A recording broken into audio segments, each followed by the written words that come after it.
Greetings once again, my friends, and welcome to another episode of Drac Reviews, where today we take on yet another game that was suggested and brought to my attention by listeners of the podcast Geek News Reviews and Opinions, as well as followers on my channel. And this is going to be a Drac Reviews for Double Dragon 4. And this is also going to be a bit of a negative one, because when I heard about this game, I wanted it to be able to be good. Since the last thing that we had seen in the Double Dragon series was Double Dragon Neon, that was amazing. Double Dragon 4 was what I was hoping to be another awesome continuation in the indie gaming market, making games based on the Double Dragon series. Since I don't believe really anybody holds the copyright to them, because I don't think Trade West exists anymore, but I might be getting that wrong. But let's go ahead and dive right into it. The story is, for lack of a better term, if you played the original Double Dragon, you've played Double Dragon 4. Your girlfriend, you were either Billy or Jimmy Lee. You could pick whichever, except when you're playing one player, then I think you can only, like, you get Billy first and then Jimmy. Your girlfriend gets kidnapped, again, and it's up to you to deal with the various gangs that are coming up against you in order to save your girlfriend. Except this time, it really feels like the story was trying to set itself up either in like a Mad Max setting or, dare I say, and I even said this in the Drac tries that I did, it almost felt like they were trying to make the craptastic Double Dragon movie canon. I don't know why they would, but it really felt like that's the direction they were going. Story-wise, there isn't a whole lot there. I'm not saying that that isn't necessarily a good or I'm not saying that that's not a good thing. For crying out loud, Mario's been doing that for years. But in this case, it felt very, very much built as if it was just fueled to nostalgia. So like a brand new person who was walking into the Double Dragon series that knew nothing, maybe he had played Double Dragon Neon, I think honestly, story-wise, would have been more entertained with Double Dragon Neon. So I did take points off for the story, because it's original. It's the original kind of design plan for a Double Dragon game, but it's kind of dated at this point, in my honest opinion. Visually, while I did like the fact that this was based a lot more on the Double Dragon 2 game engine, and that's my favorite of the NES games, after playing it on my own, I actually started to feel like, yeah, this engine's cool, but it's very dated, and it definitely could have had some improvements that I feel like ArcSoft could have given, and unfortunately didn't. So while I think this is going to be something that's going to be said throughout most of the review. If you're playing this for nostalgia, this isn't going to bother you. But if you're playing it as a brand new person to the series, you're going to look at this and look at Double Dragon Neon and go, what the heck happened? Because again, Neon looks just so good, and it's such a flair to the 80s. I know I shouldn't compare the two, but that's really where the indie market should have gone with Double Dragon, instead of repurposing assets and things that we'd already seen. So what I'm saying is that visually, for a nostalgic gamer like myself, it works to a degree. I actually eventually did get a little bored of the settings that we were going into. It really felt like recycled assets from Double Dragon 2. It's not going to work. I don't think it's going to work for brand spanking new gamers, and that's a little disappointing. Gameplay. This is another problem that I had, because, again, it's a Double Dragon game. It's a beat 'em up. You go to a specific area, you beat everybody up in that immediate area, you get a thing that says go to the right, and you keep going right. Okay? Not really all that hard to, not that really hard to foul up, right?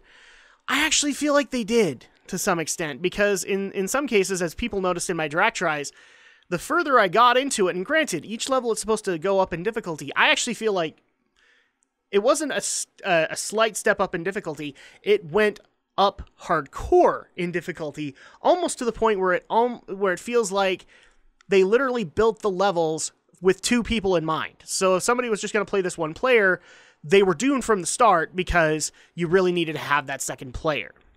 I don't think you should ever build a game with two people in mind. You should always build it with either a solo with solo and multiplayer in mind, as far as I'm concerned. Like, you don't favor one over the other unless it's meant to be that way. So like Overwatch, there's a reason there isn't a single player campaign, because this is a multiplayer fueled game. And this is the same for Double Dragon 4, is that it really feels like it was built to have two players there, so two nostalgic gamers playing together just to relive nostalgia. And what happens if your friend is not able to come over, or your friend is not able to join you on PlayStation Network, Xbox Live, or wherever? Well, then you're screwed, because some of the AI is actually smart enough that they will literally gang up on you if you're not playing it right. So this is another one where I kind of took marks off and felt like this could have been designed better. I have a feeling ArcSoft designed this with a hardcore in mind. Don't do that. You really needed to be able to accommodate this to not only the hardcore, but also to new audiences, because Double Dragon is an old franchise that I think would work with new audiences, but then we have games like this that it makes a very tough sell. So I did knock off some points for gameplay. It does play like a beat 'em up, but it has some difficulty issues that I think could have been worked out. Audio-wise, again, something that I took points off for, because while I do like the new remixed soundtrack, at least some of the tracks were good, or you can switch back to the old original 8-bit versions of them, which is fine. Some of the tracks I thought could use some serious work and weren't necessarily built for nostalgia. It was just built to see if we could accommodate a level. That's not normally a bad thing, except the music wasn't really engaging. Some of those tracks were actually downright annoying for me. And I'm not saying to the point of getting a freaking headache out of it, but enough so that I actually was getting frustrated not only with the gameplay, but also with the music that kept on repeating. So, audio is another thing that I feel could have been worked on.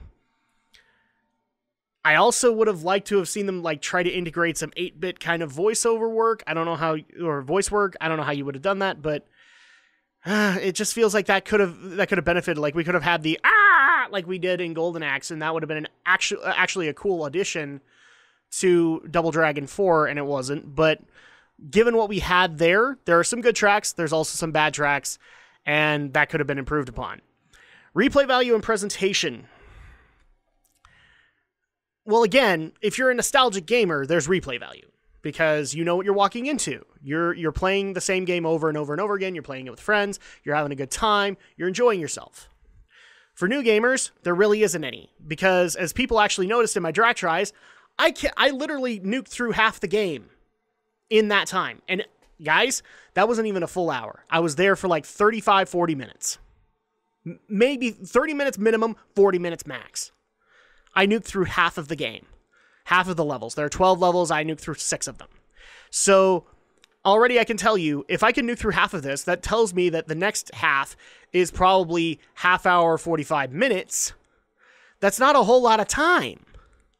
Especially for a beat 'em up. I know beat 'em ups that have come out recently, Neon in particular, that have lasted longer and have had a much more lasting experience for the people who played it.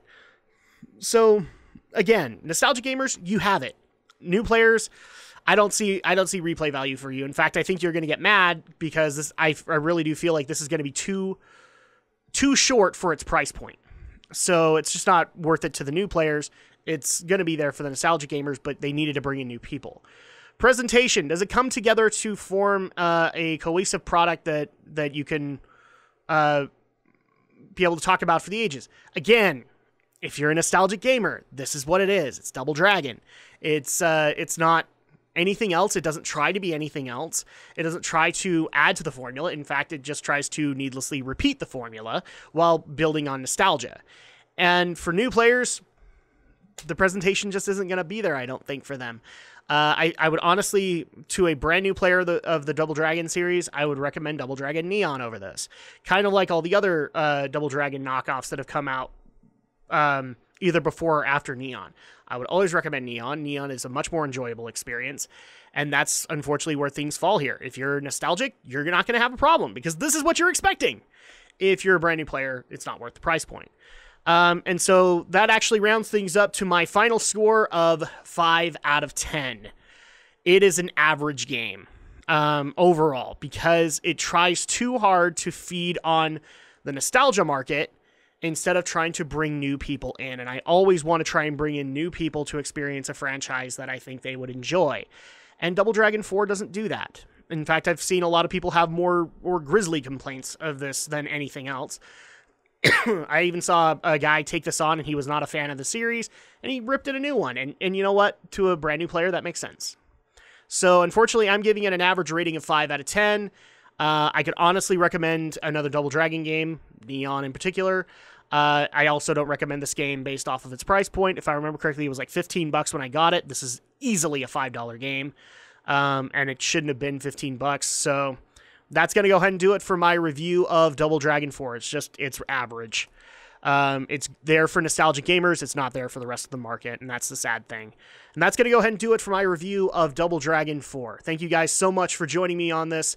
Thank you guys so much for commenting, subscribing, liking, and doing all the awesome stuff you guys do for my channel, because you continue to help me every single day. And of course, I will see you guys next time for the next video.